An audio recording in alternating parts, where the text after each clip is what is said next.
boys and girls. My name's Quinn the Questioner. Join me here each week with my box of clues while we travel back in time and learn about God and the Bible.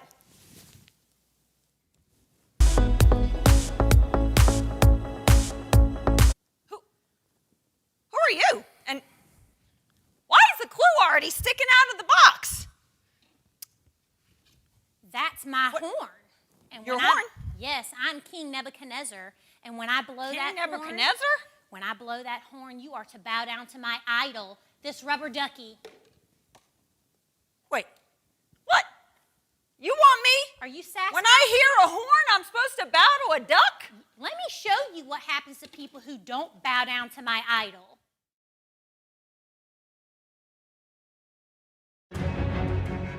When the invading army swept into the land, they completely crushed the Israelite opposition.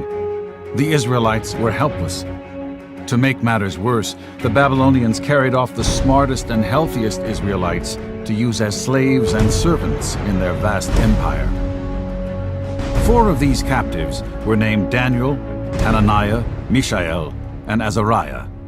When they arrived in Babylon, they were given new names: Belteshazzar, Shadrach, Meshach, and Abednego.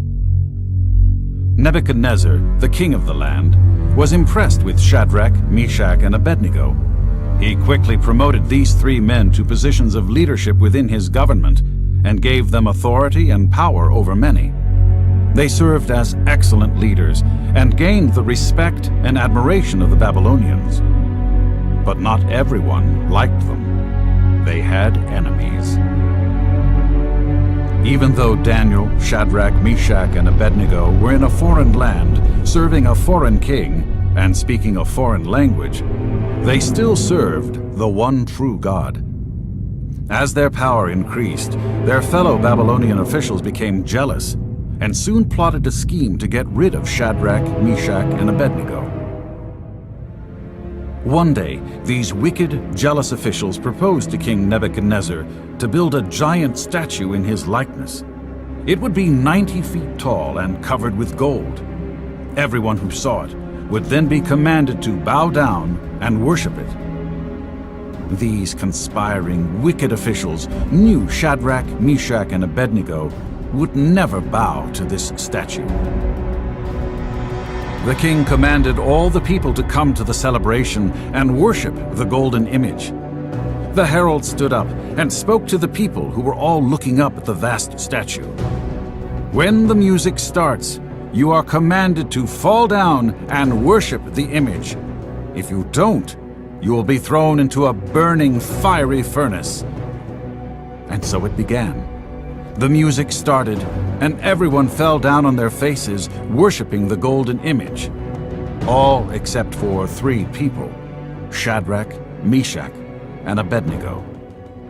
They refused to bow down. They stood tall above the bent-down crowd.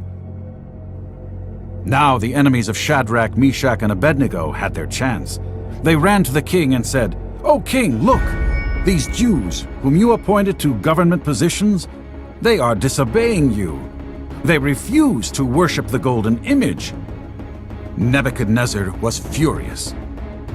The 3 brave men responded, "O king, even if you throw us into the fiery furnace, our God will protect us.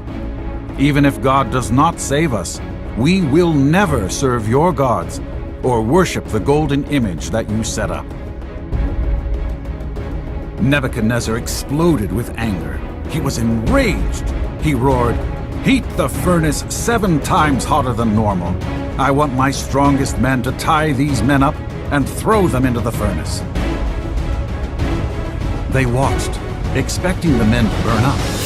But they saw something strange. The men were not burning. In fact, they were walking around in the fire like it was nothing. Nebuchadnezzar looked on in astonishment.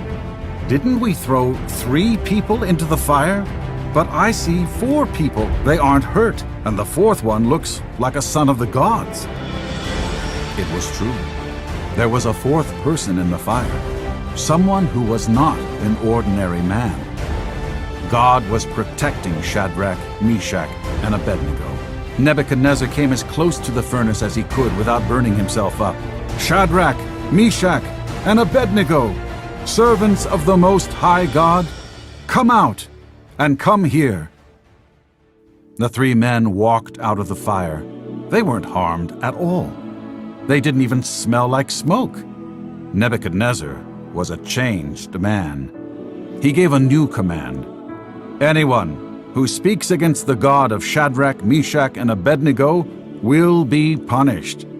There is no other God but the true God who can rescue people like this.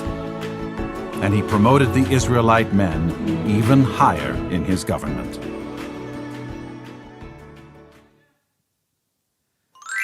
Wow, their God really is more powerful than any idol I could ever force somebody to bow down to. Yeah, because those guys in the fire, they didn't even get No. burned because they believed in God. Their God protected them. They were in the fire.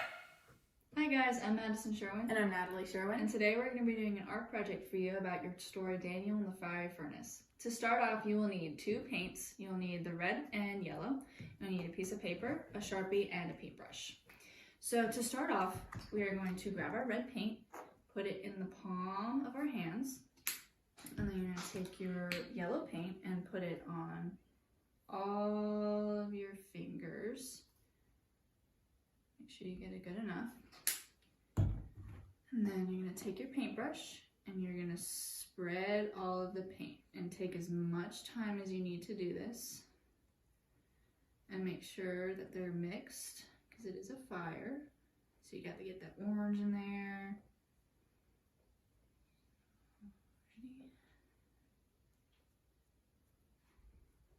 Alright, and when you're complete, you're going to put it on your paper. Make sure you push your fingers down and get as much paint as you can on the paper. And you're going to slowly bring it up. Alright guys, so now that your paint has fully dried, you're going to take your Sharpie and you're going to draw Shadrach, Meshach, and Abednego and Jesus in the middle of your furnace.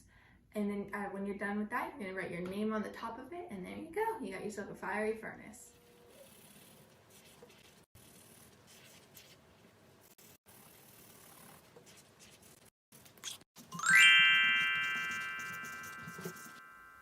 Thank you guys for watching. We miss you so much. God bless. That was another great lesson.